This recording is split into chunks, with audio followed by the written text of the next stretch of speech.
չի բացառվում, որ մենք ինչ-որ խումբ գերեվարվածների ոչ անմիջապես Արցախի ռազմաքաղաքական ղեկավարների կազմից, բայց Վենսի այցից հետո որոշ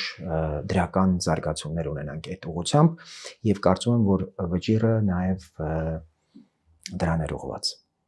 Դատապարտվեն եւ ուղարկվեն Հայաստան, որպեսզի ավելի թանկ գնով դրանք արևմուտքին վաճառվեն։ Հասկանալի է, որ Ալիևը շարունակում է 907 բանաձևի հետ կապված մեծ այսպես առևտրի մեջ մնալ Միացյալ Նահանգների հետ։ Միացյալ Նահանգները շարունակում է պնդել, որ այդ սահմանափակումը պիտի շարունակի պահպանվել ազատության ակտի մեջ եւ Ադրբեջանն էլ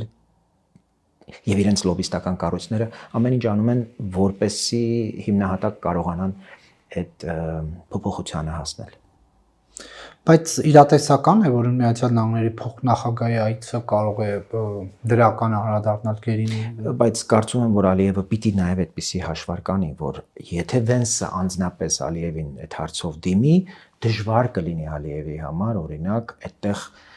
գոնե դրական որոշ զիջումներ չանել։